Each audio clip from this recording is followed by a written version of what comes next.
things like cancer, heart disease, neurodegenerative disease like Alzheimer's, type 2 diabetes, all of these things. Your number one risk factor is your age. And so thanks to basic science discoveries over the last couple of decades, we now know that while we can't change chronological aging, biological aging is malleable. And so the goal here is to try to figure out how that works, like what are the underlying mechanisms that drive aging, and then exploit that knowledge to reduce overall disease risk for all of those age-related diseases. Think of the people you interact with every day. Would you want to spend a day in a canoe with them? Hi, I'm Nathan Mercero, CEO of Planning Alternatives. We're a disruptive brand in the financial planning space with a point of view that true wealth has nothing to do with money. Growing up in a small town in Canada, I experienced examples of families with money and without. It started me on this journey of understanding wealth and the idea that spending a day in a canoe with someone could be one of the best investments you could make. Join me as I sit down with leaders, entrepreneurs, creatives, rule breakers, and friends to discover their perspective of true wealth. And maybe you'll start to shift yours.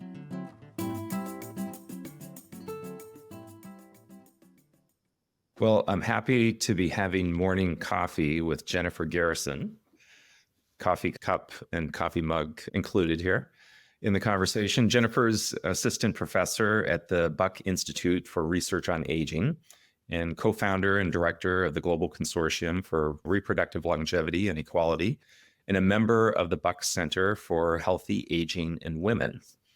Jennifer, we've had a chance to get to know one another, and your whole area of study is fascinating.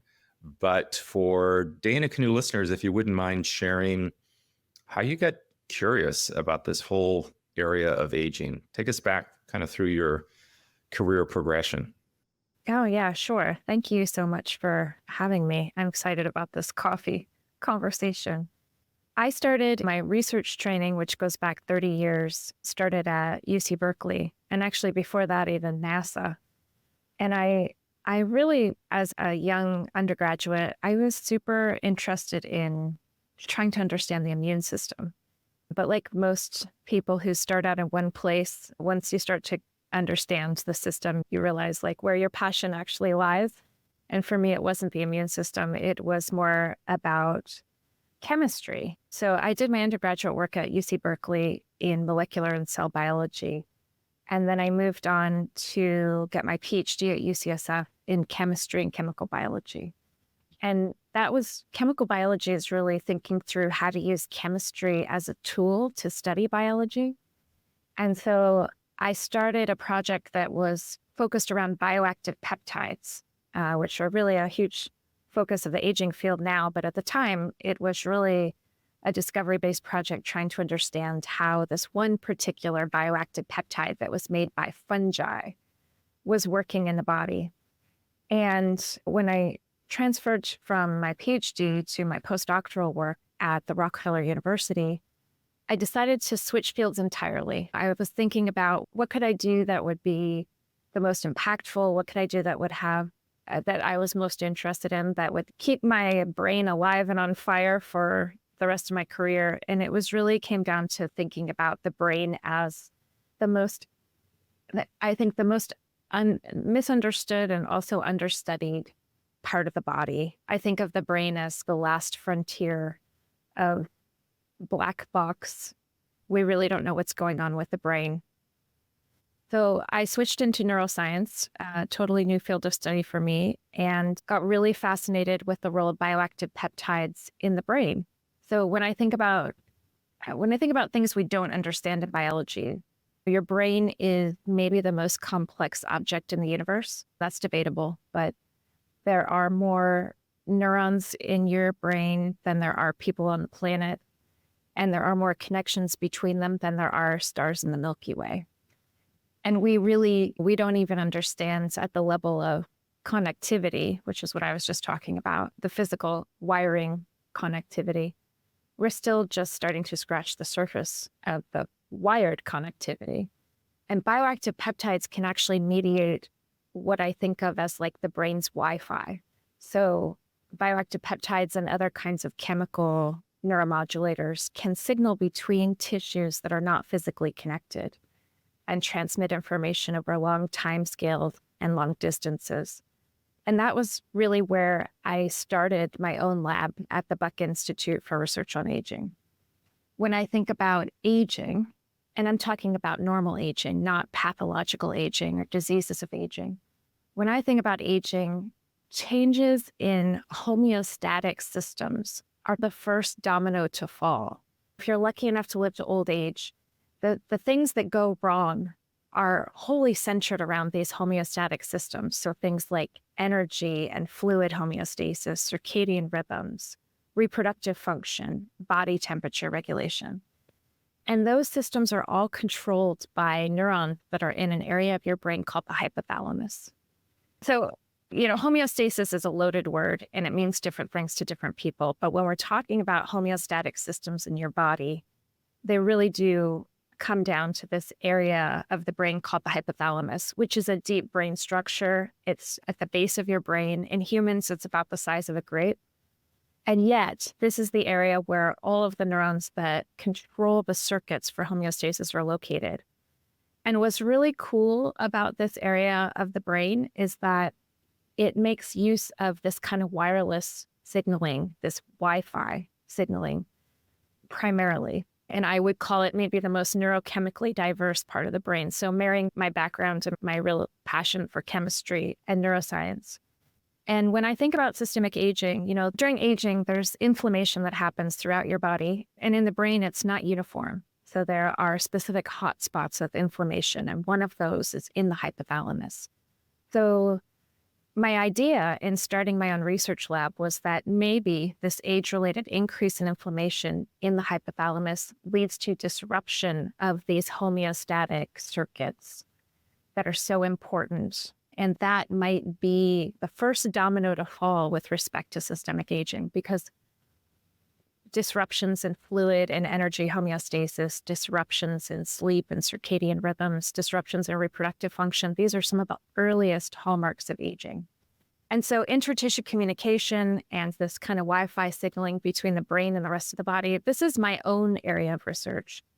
But my lab is housed at the Buck Institute for Research on Aging, which is an independent academic nonprofit research institute that is wholly devoted to trying to understand mechanisms of aging. And the goal there, I think it's really important to say this, I think aging is really a public health pandemic. We're at a period of time where, for the first time in our history, we have more people over the age of 65 on the planet than under the age of 5. And that's profound if you think about it, because age is the number one risk factor for most chronic diseases of the modern world. Things like cancer, heart disease, neurodegenerative disease like Alzheimer's, type 2 diabetes, all of these things, your number one risk factor is your age. And so thanks to basic science discoveries over the last couple of decades, we now know that while we can't change chronological aging, biological aging is malleable. And so the goal here is to try to figure out how that works, like what are the underlying mechanisms that drive aging, and then exploit that knowledge to reduce overall disease risk for all of those age-related diseases. Does that make sense? Yes, I tracked with you. Thank you. In our culture, it's very popular, and it's a topic that's consuming a lot of curiosity around longevity, managing longevity, and the difference between lifespan and health span. So activities that we can do on a regular basis to increase the quality of life as we chronologically age. What's your take on that? Is that good for our culture, or are there any warning signs as we pursue our fascination with living longer? I like that warning sign question. From my perspective, I think that the focus should be on health span. So to be clear. And can you define that, please? Yeah. So lifespan is really your chronological age, how long you're going to live. Health span is really the number of years you're healthy. So if you think about your lifespan as a continuum, and if you're lucky enough to live to old age, so to your 70s, 80s, 90s, maybe even beyond, if you're lucky enough to live to old age, then as you progress through those decades, the last few decades of life are going to be characterized by a pretty dramatic decline in organ function, which and potentially also characterized by having one or more of these age-related diseases that I already mentioned: cancer, neurodegeneration, type 2 diabetes.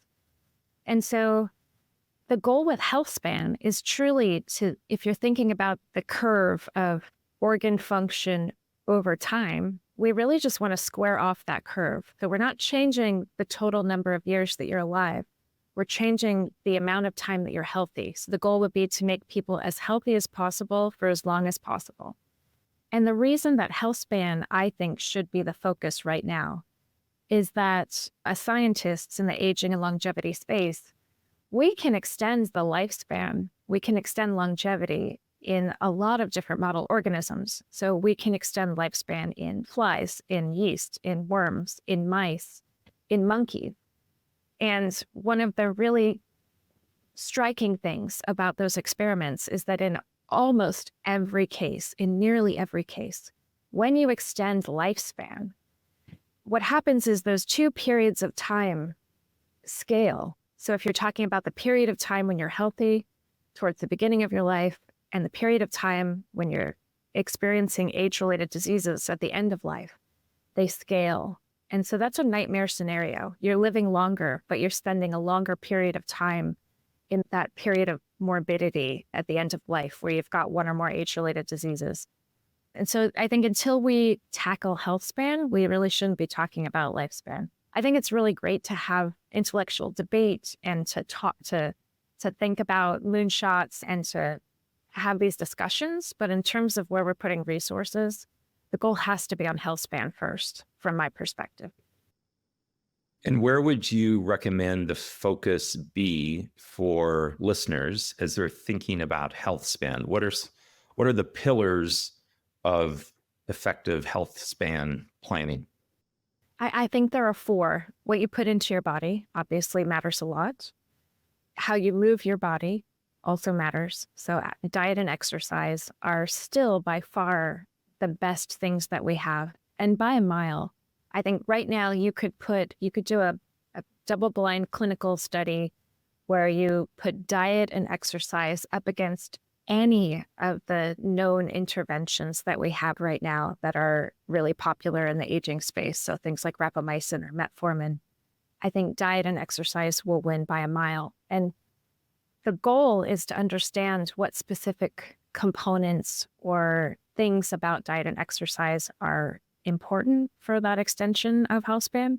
But until we've got those answers, I think that's where we sit.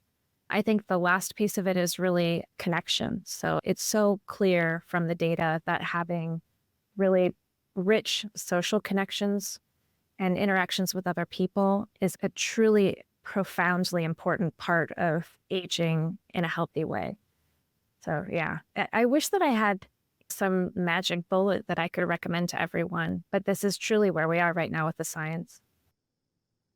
You've developed a focus on how aging affects women with various stages of life. Tell us about that research, please.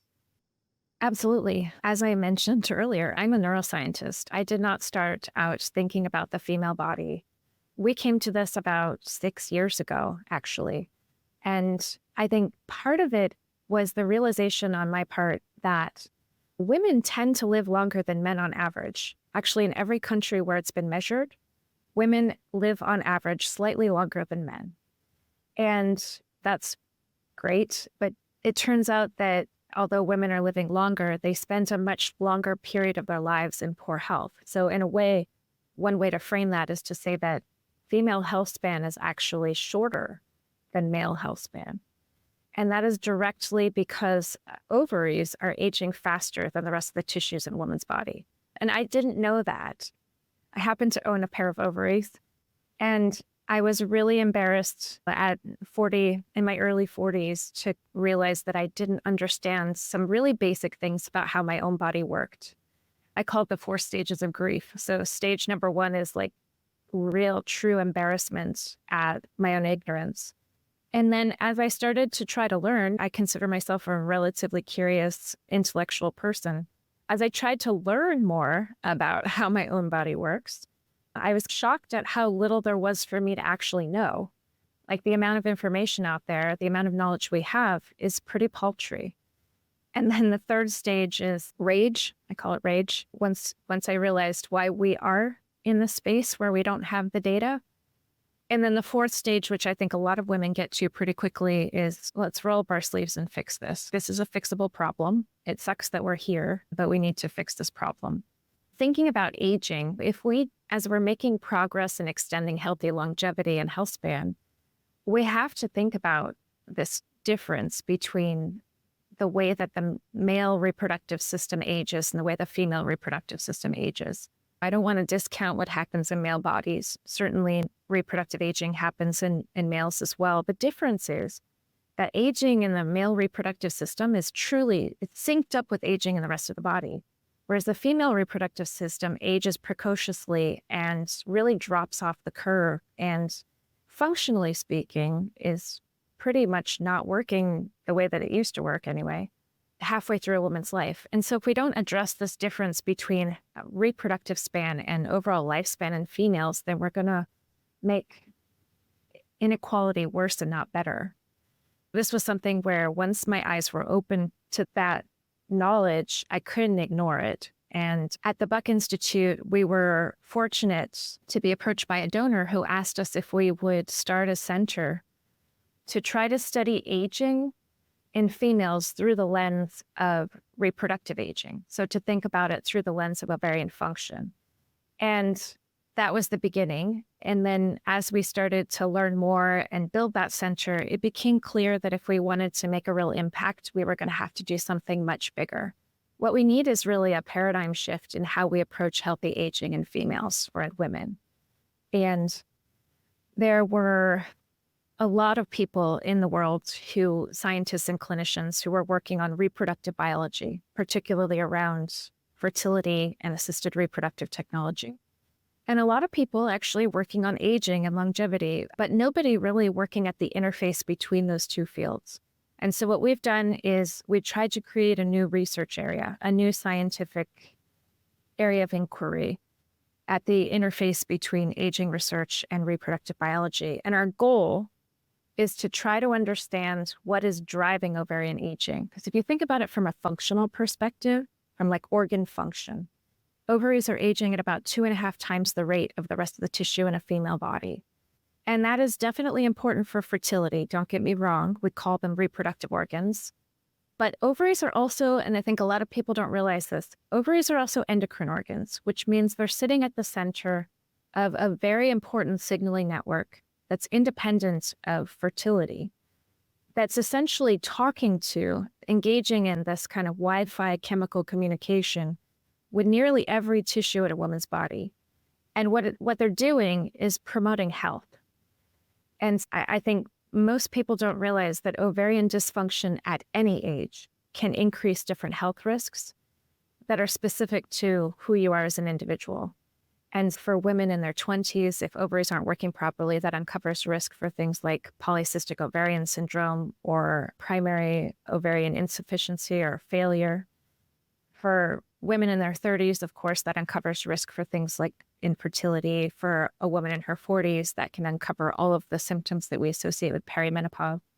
And at and after menopause, when ovaries stop working the way they were before, that uncovers profound risks for things like cardiovascular disease, osteoporosis, cognitive decline. And so I think about ovaries as like the architects of health in female bodies, but also the pacemaker for aging. And so we have to refocus. If we're talking about healthy longevity in females, we have to understand what's driving ovarian aging, because that's the thing that will give us the intervention points to preserve and extend female health span. Does that make sense?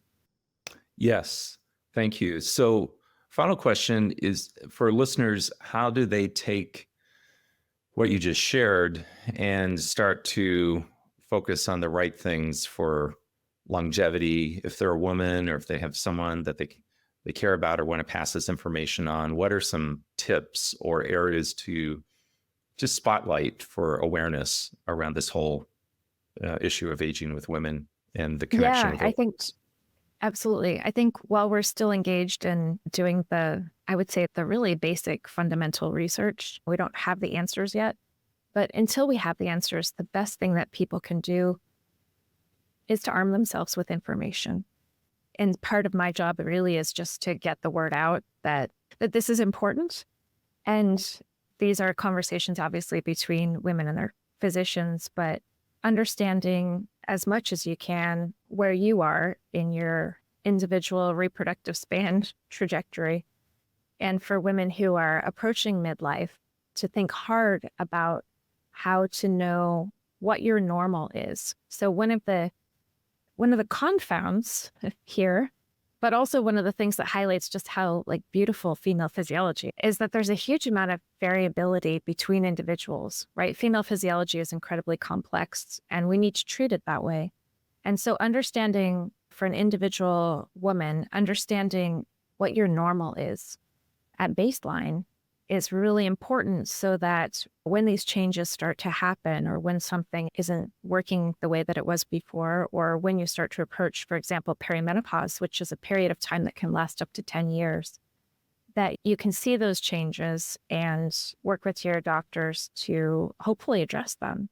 For example, I'm in my late 40s and I have all this knowledge. At the end of the day, I still spend a lot of time thinking about how my hormone levels are changing, talking to my doctors about that. Also, I get regular DEXA scans at and after menopause. The changes that happen to bone and muscle are profound. And without any external invasive kind of measuring, I can watch what's happening to my bone density. I can see what's happening to my muscle mass. And I think that's really important, at least from my perspective. Until we have more answers, knowledge is key. We have a website which we're building a knowledge hub on that's going to hopefully be a place for scientists and physicians to come for information, but also for women and anyone who wants to learn about ovarian aging. And what we hope to achieve with the knowledge hub is not just like a Wikipedia style information, which we will have, but also a place where people can come, where we're not trying to sell you anything because we're a nonprofit, but we will showcase the most up-to-date research. So as the discoveries are being made, as we learn more about how to preserve health span in females, we'll put those studies up. We'll include a little analysis that's accessible for the general public, not just for specialists. And we'll highlight other organizations too, that we're at I would say, a really exciting moment. I feel like it's an inflection point where all the societal taboos around talking about female bodies are being shattered. And both women and investors and governmental funding bodies are all waking up to this idea that understanding women's health is a really important and key thing that we need to do for our future. It's only getting better. And as more and more organizations come online, we'll link to those as well. Well, I want to thank you for the work that you're doing. It is certainly making an impact. One of the messages that we share about what we do is that we don't just manage wealth, we create impact. And we believe that it's what we do as individuals, as a community, as a region, as a nation, as a world that really will shift the shape of what our future will be. So I want to thank you for all the great work that you're doing and look forward to... Thank you. I'm so excited about what you're doing too. Ideas that matter. That's really, it seems like that's what you're highlighting. And I so appreciate that. Moonshots that have long investment horizons that are going to improve society. I can't think of anything better. All right. Thank you, Jennifer. Look forward to chatting again. Yeah, me too. Thanks for listening. If you enjoyed the show, please leave a review. To discover what wealth means to you, please take our assessment at planningalt.com.